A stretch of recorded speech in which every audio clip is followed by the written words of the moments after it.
Nasaan na yung Truth Commission? Bakit? Yan ba totoo na nag-aaway yung executive at legislature? Nagtuturuan sila, di ba? Nagalit si Bersamin. Sabi niya, huwag niyong ipasa sa amin yung blame sa corruption yan. Kahit inyo yan. O ba't tayo pang ilabas yung Truth Commission para magkaalaman na?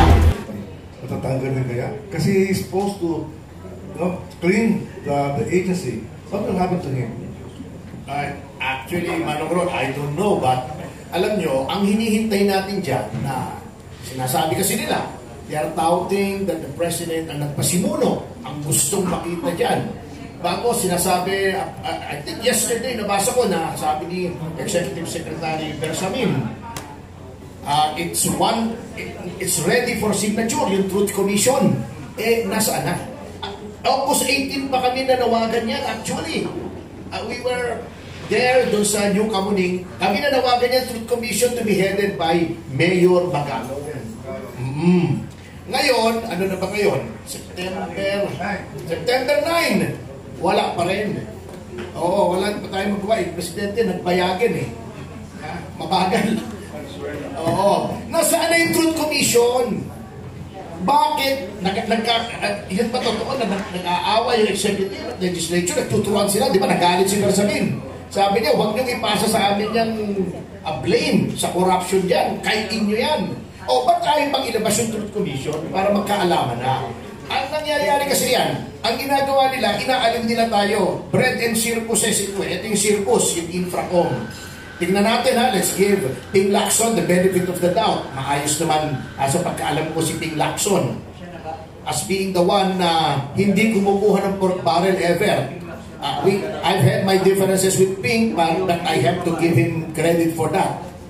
At tingnan natin, at yan ay alam ko, ay malapit yan kay Mayor Bacalong. So, they share the same principle when it comes to good governance. Ay, tingnan po natin, let's wait and see. Sana, maging ganon din kasigasig si Senator Lacson in heading the Blue Ribbon Committee. At sana po yung Truth Commission will be headed by men and women of integrity and probity, and most importantly, impartiality. Walang partisan political affiliation, walang hidden agenda. Thank you. Thank you. Okay, before I call him, question lang. Contractor, no? Question. Ang senators ba walang involvement sa ganyan? Congress lang or Senator? Wala?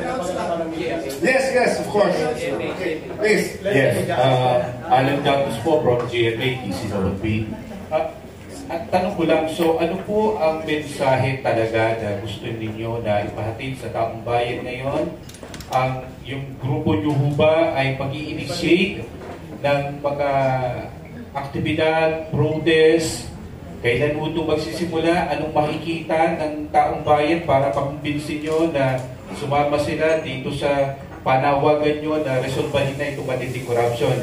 At sa second question ko po, pag-iisayin ko na rin, pinangalanan ngayon sa Kamara si Senator Jingo Estrada at Senator Joel Villanueva na involved sa flood control project. Ang mismo nagpangalan itong si Assistant District Engineer Bryce Hernandez. Ngayon ho, mukhang sa Senado, pinangalanan yung mga congressman, sa Kamara, pinangalanan naman dalawang senador. Ano po ang reaction ninyo dito sa pangyayari na to? Ano ho ba to? Sabog na ng Congress at saka ng Senado?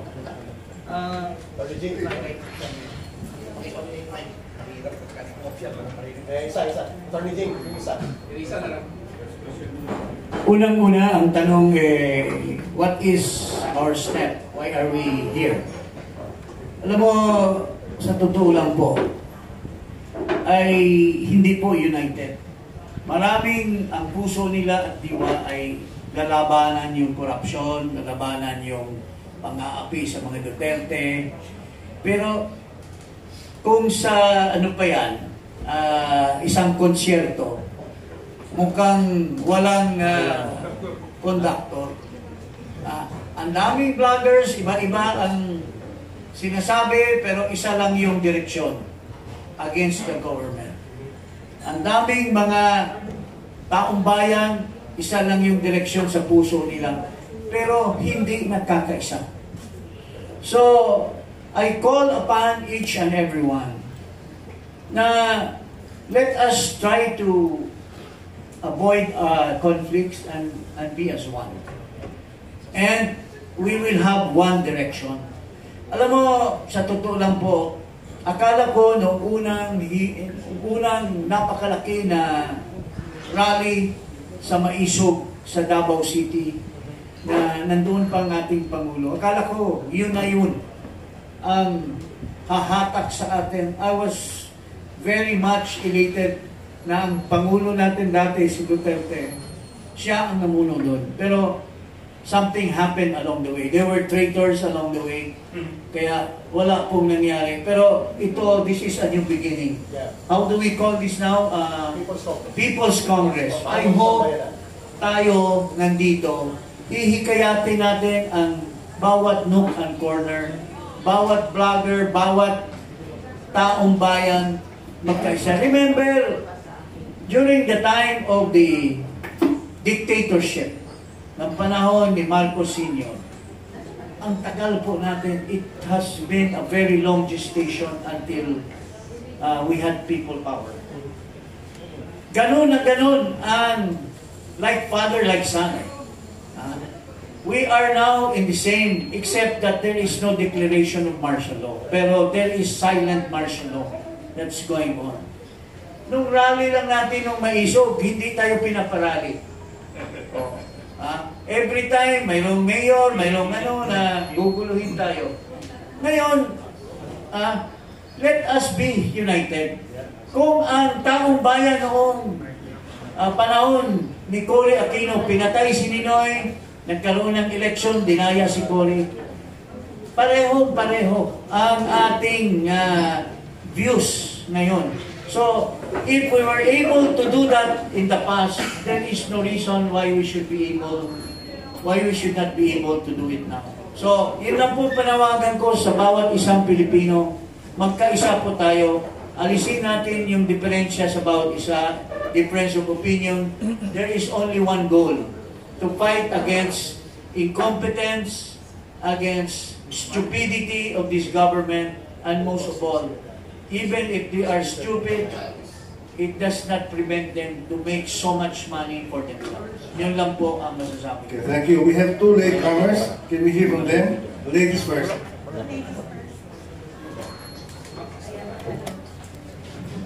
Hello, magandang umaga po sa ating lahat. Ako po si former Undersecretary Astra Pimentel Naik. Para sa aming mga kababaihan, napakahalaga ang usaping ito. Kasi nga, based doon sa mga testimonya and based sa mga pag-aaral natin, the money that goes to corruption is around 30%, di ba?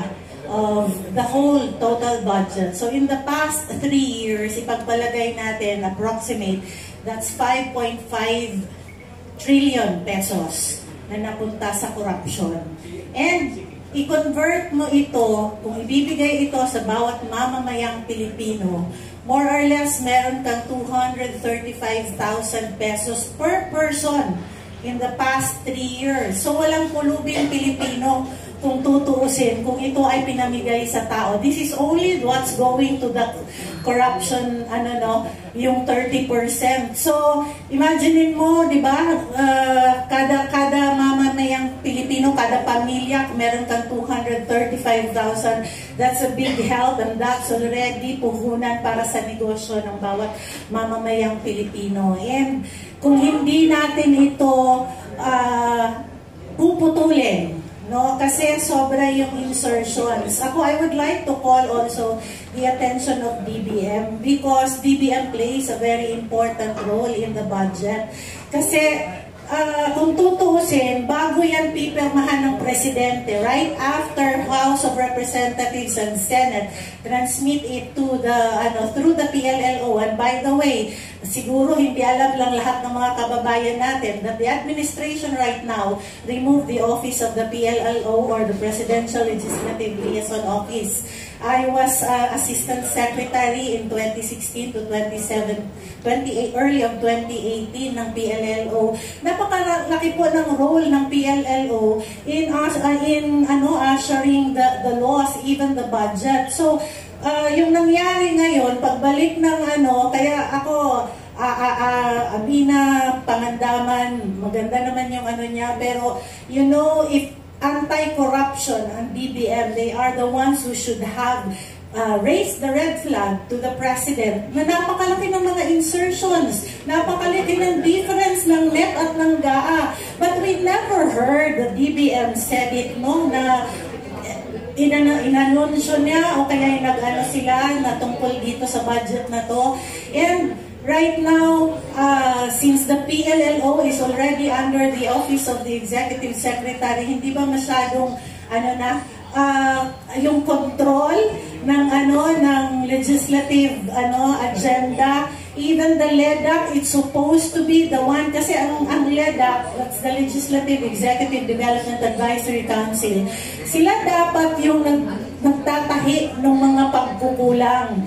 And hindi yata ito nagamit ng maayos under this administration. So, napakalaki ng pwedeng magawa at pwedeng hindi mangyari, di ba? So right now, I am calling for the attention of DBM. You have a big role in safeguarding the budget of the country. Kasi kayo ang nagbibigay dapat ng advice sa presidente na, uy, wag mong pirmahan yung budget na yan. Maraming discrepancies dyan.